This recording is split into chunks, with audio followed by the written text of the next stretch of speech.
Hello everyone, and welcome back to my channel. Just another struggling writer. The Beleaguered Authors one-stop shop for commiseration and hopefully inspiration.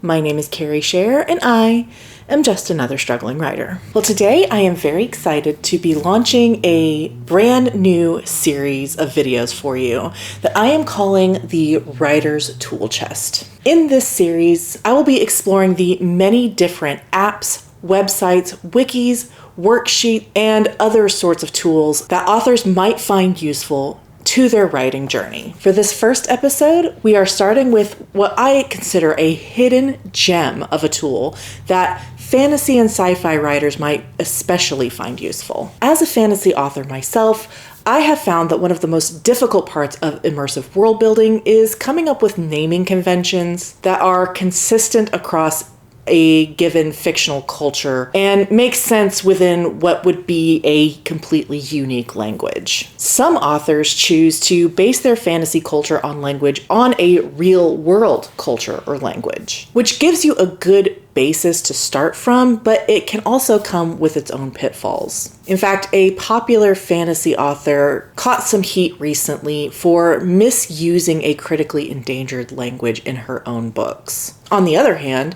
you have authors who get around this by simply ignoring this aspect of world building. And they simply pick their characters' names, their city names, and other sort of titles based on what they personally like or just kind of at random. Which is how you end up with fantasy books with some characters named Daenerys and some characters named John. This dissonance between names is such a common trope that it actually has its own page on tvtropes.org. Now, to be clear, I don't think that either of these approaches are bad or incorrect. Unique languages are something that even the best author in the world might not have the energy or inclination to invest in.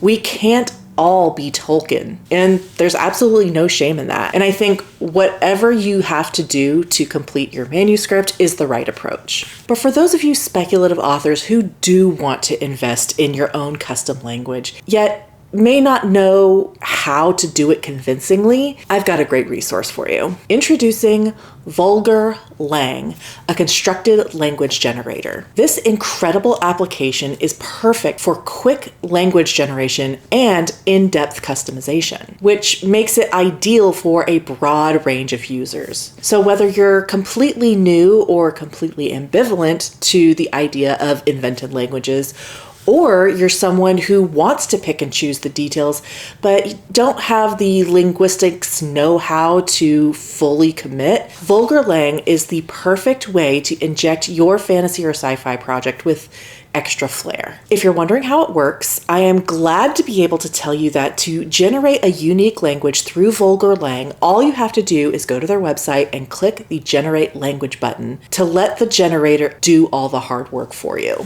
Now, the free version of the generator will give you a pronunciation guide, a basic guide to grammar, including pronouns, an inventory of all of the individual sounds you will find in the new language, some basic numbers, and a limited dictionary of 200 words. We'll get into the paid versions in just a little bit, but in my opinion, the free version of this tool is completely serviceable, especially if you're just looking for a few words here and there to introduce into your manuscript, or if you want to get an idea of some naming conventions. You also have the option to generate a language with similarities to real-world languages. So if you want your own custom language to sound like German, you have the option to import all the German language sounds to the generator, and your new language will be distinct from German, yet retain that same sound and feel. With the free version, you'll also be able to make some limited edits to your language and can save it locally to your computer for easy reference going forward. And that's something I highly recommend doing because there's no guarantee you'll be able to generate the exact same language using the generator again. And I have done this in the past where I've generated something I've liked and forgot to save it, and then I could never get that same exact language back. So that is definitely a plus to be able to download that as a HTML file or a PDF to your computer. So as you can see, Vulgar Lang is an amazing resource. As a fantasy writer with a half a dozen custom fantasy worlds kicking around in my brain, I have used Vulgar Lang for years And I find that even if I don't plan on relying extensively on the generated language, it helps me feel more connected to my world and gives me ideas for how names and places should sound in order to make the world feel authentic and consistent with its own logic and culture. Vulgar Lang has a lot of guides on their website as well that can explain the capabilities of the generator a hell of a lot better than I can. And I highly recommend checking them out if you have any questions or are interested in using the generator for your upcoming project. You can also check out their FAQ page, where they promise that any language created using their generator belongs to you and will not be subject to copyright claims. And if you want to go a step further and have the funds to spare, Vulgar Lang even offers custom-built languages with custom-built fonts and alphabets that you can purchase from their website.